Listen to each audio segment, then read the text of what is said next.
അങ്ങനെ ഉപ്പും മുളകിൻ്റെ ഒരു പുതിയ പ്രമോ എത്തിയിട്ടുണ്ട്. പ്രമോ നല്ല കിടുക്കാച്ച പ്രമോയാണ്, കണ്ടിട്ട് നല്ല രസമാണ് കാണാൻ. സംഭവം കണ്ടുകൊണ്ടിരിക്കാൻ കേശുവിനെ ഇട്ട് വട്ടടിപ്പിക്കുന്ന സിദ്ധുവും ശിവാനിയും അമ്മുമ്മയും എല്ലാവരും ചേർന്ന് കേശുവിനെ ഇട്ട് വട്ടടിപ്പിക്കുകയാണ്. വേറൊന്നുമല്ല, നമ്മുടെ മീനൂട്ടിയാണ് താരം. മീനൂട്ടി ഇങ്ങനെ നടന്നു വരുന്നത് കാണിക്കുന്നുണ്ട്.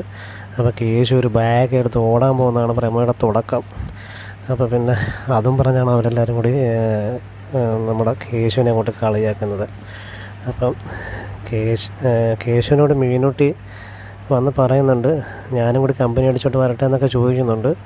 അപ്പോൾ ഇത് കേശുവിനൊരു ഡൗട്ട്, തന്നെ വീട്ടിൽ നിന്ന് തന്നെയാണോ ഇതെല്ലാവരും തന്നെ ഒറ്റി കൊടുക്കുന്നത്, അതായത് താൻ എവിടെയൊക്കെ പോകുന്നുണ്ട് എന്നുള്ളത് മീനൂട്ടിക്ക് പറഞ്ഞു കൊടുക്കുന്നത് തൻ്റെ വീട്ടിൽ നിന്ന് തന്നെയാണെന്ന് കേശുവിന് നല്ല ഡൗട്ടുണ്ട്. കേശു അത് ചോദിക്കുന്നുണ്ട്.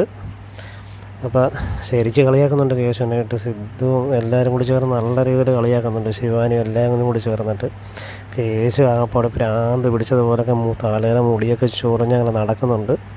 എന്തായാലും മീനൂട്ടി അങ്ങനെ കേശുവിനെ വെറുതെ വിടാൻ പ്ലാൻ ചെയ്തിട്ടില്ല എന്ന് തോന്നുന്നു. പുറകെ തന്നെ നടക്കുകയാണ് മീനൂട്ടി കേശുവും ശിവാനിയും ലച്ചുവും സിദ്ധുവും അമ്മായിയും എല്ലാവരും കൂടി ചേർന്ന് അമ്പലത്തിൽ പോകുമ്പോൾ അവിടെയും നമ്മുടെ മീനൂട്ടി വരുന്നുണ്ട്. അതാണ് പ്രമോയുടെ തുടക്കത്തിൽ കാണിക്കുന്നത്. അപ്പം കേശു പറയുന്നുണ്ട്, ഞാൻ എവിടെയൊക്കെ പോകുന്നുണ്ട് അവിടെയൊക്കെ ഇവളും വരുന്നുണ്ട്, എൻ്റെ വീട്ടിൽ നിന്ന് തന്നെയാണ് ആരോ ഒറ്റ കൊടുക്കുന്നത്. കേശുവിന് ഭയങ്കര ഡൗട്ടുണ്ട്.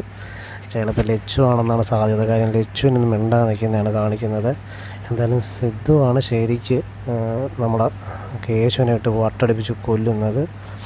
എന്തായാലും മീനൂട്ടിയും കേശുവും കൂടി നല്ലൊരു കോമ്പിനേഷൻ ആവുമെന്ന് വിചാരിക്കുന്നു. മീനൂട്ടിയുടെ ഡയലോഗൊക്കെ കേൾക്കാൻ നല്ല രസമുണ്ട്. എൻ്റെ കൂടെ വരുന്നോ, എൻ്റെ കൂടെ നടക്കാനെന്നൊക്കെ ചോദിച്ചിട്ടാണ് ഡയലോഗ് കാഴ്ച വിടുന്നത് മീനൂട്ടി. എന്തായാലും ഇന്നത്തെ എപ്പിസോഡ് നല്ല കിടിലൻ എപ്പിസോഡാകുമെന്ന് തന്നെയാണ് കരുതുന്നത്. എന്തായാലും നമുക്ക് എപ്പിസോഡ് കണ്ടിട്ട് അഭിപ്രായം പറയാം. ഓക്കേ.